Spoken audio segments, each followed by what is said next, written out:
Good morning, good morning. Look, I have a backyard now.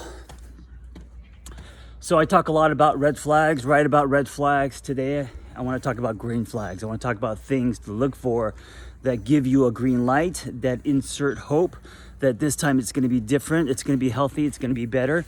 We just put in a brand new swimming pool. Check this out. It's very expensive, pools in LA, but this one, it's our dream pool, and it was worth it. Anyway, green flags. Let's talk about signs where you know that, well, you don't know for a fact, right? You never know for a fact in any relationship. Very insecure about my hair, so I always want playing with it. Green flag, signs that make you believe that you should keep moving forward, that you should invest. And I'm not going to talk about the obvious, like communication, taking ownership. I want to point out three green flags that I think maybe you have not thought about. Okay, number one, does a person have a life? Now, I know it sounds obvious, but many of us, we have a life when we're single, or we build a life, right?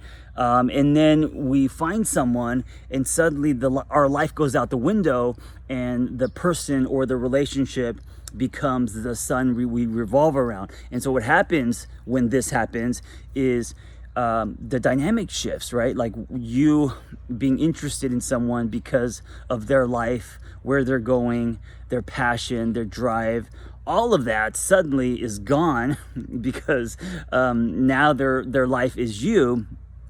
And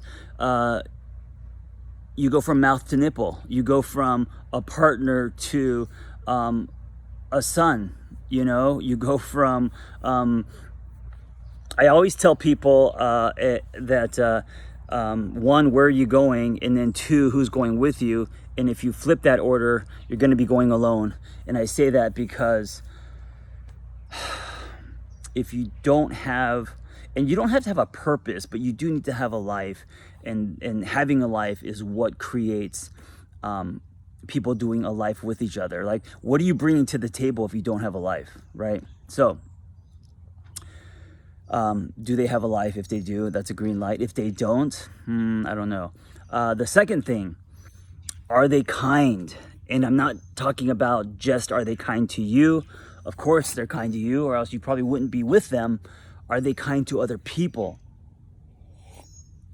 Especially people in service. Are they kind to busboys and servers and the valet people? The valet.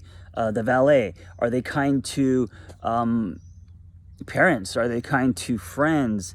And also, is their kindness consistent, like grass-fed butter? Or is it sporadic? Are they only kind when you're watching, right?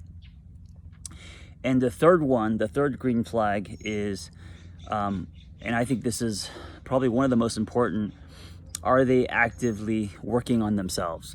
And so I don't mean like, that they have to go to therapy and all that, but what are they doing to better themselves daily? And if they're in a dark place, then, it's okay, but they can't stay there. So then them working on themselves is to get out of the dark place. So yeah, we all go through transitions. If they're unhappy when you meet them, what are they doing actively to be happier? This is an important quality. It's crucial because when there's turbulence in the relationship, or when they go through their winters, right?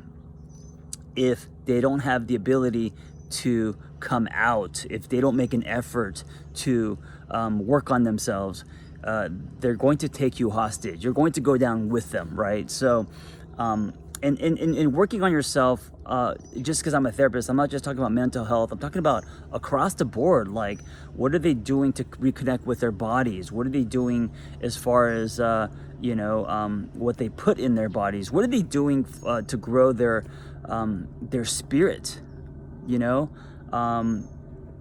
What are they doing emotionally, physically, mentally, intellectually, spiritually, to be a better person, to evolve, to grow?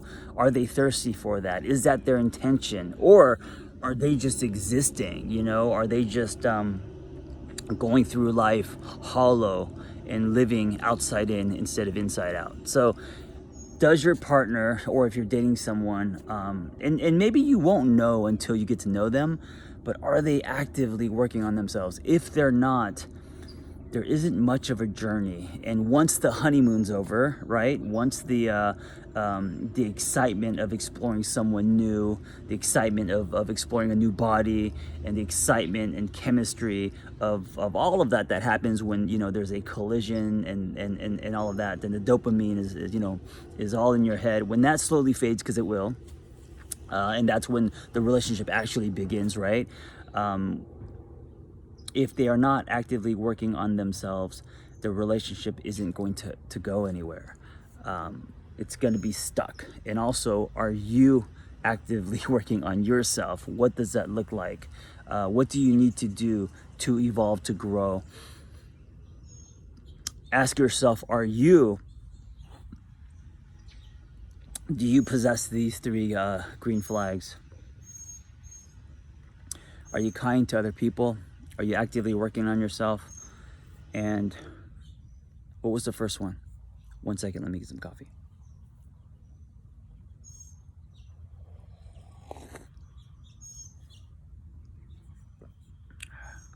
Do you have a life?